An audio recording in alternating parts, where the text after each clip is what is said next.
বিদায় নেবে। আফসোসের বিষয়, ফ্যাসিবাদ বিদায় নেয় নাই।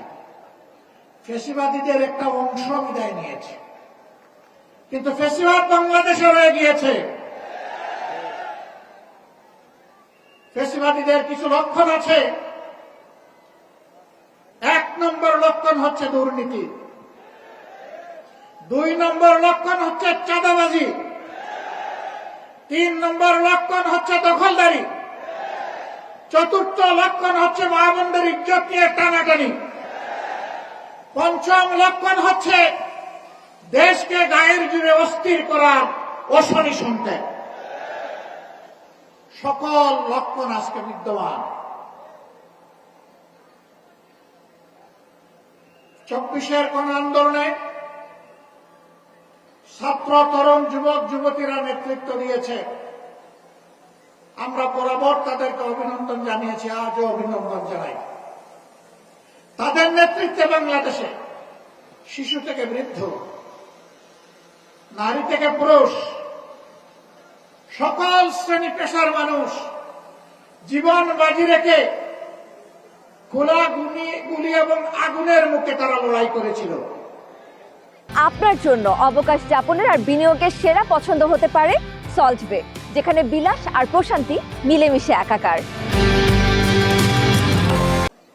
এবং তারা বলেছিল যে আমরা কোন স্বৈর শাসকের সামনে আর মাথা নত করব না। তারা বলেছিল আমরা একটা নতুন বাংলাদেশ চাই। তারা বলেছিল আমরা একটি দুর্নীতি দুঃশাসন মুক্ত মানবিক বাংলাদেশ চাই। আমাদের ছাত্র যুব সমাজের আকাঙ্ক্ষা ছিল আমরা একটা উন্নত শিক্ষা ব্যবস্থা চাই।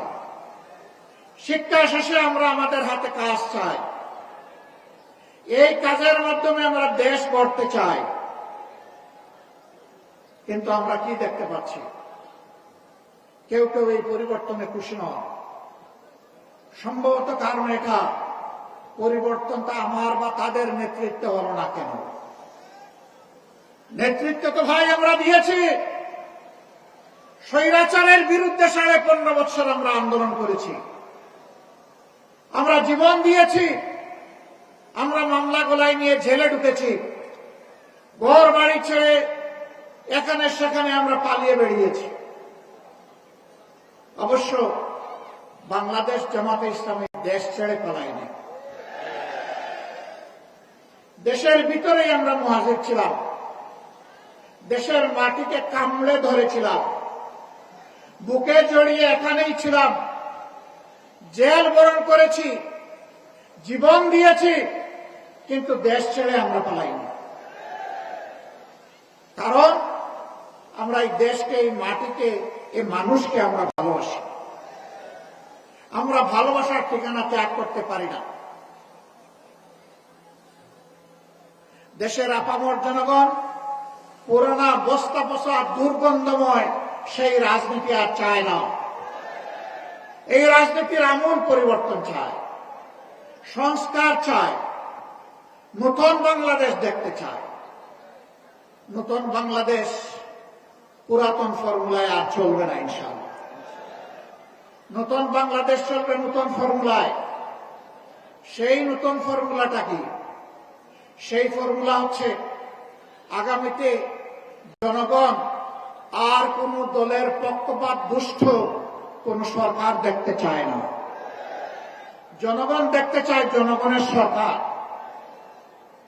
যেই সরকার, সরকারের প্রত্যেকটি নিয়োজিত ব্যক্তি নিজের জন্য চিন্তা করার আগে জনগণের স্বার্থ নিয়ে ভাববে।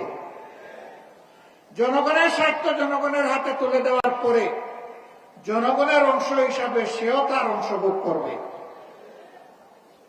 যেই সরকার জনগণের ভাগ্যের পরিবর্তনের কথা বলে জনগণের সাথে প্রতারণা করে নিজের ভাগ্যের পরিবর্তন করবে না, যেই সরকার দুর্নীতিতে জড়াবে না, যেই সরকারের মদতপুষ্ট হয়ে কেউ চাঁদাবাজি করার দুঃসাহস দেখাবে না, যেই সরকারের সময় সমাজের সর্বক্ষেত্রে ন্যায় বিচার প্রতিষ্ঠিত হবে,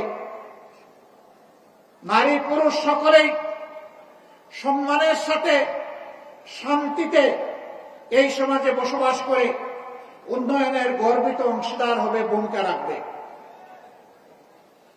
পুরুষরাও রাখবে, নারীরাও রাখবে, নিরাপত্তা এবং সম্মানের সাথে রাখবে।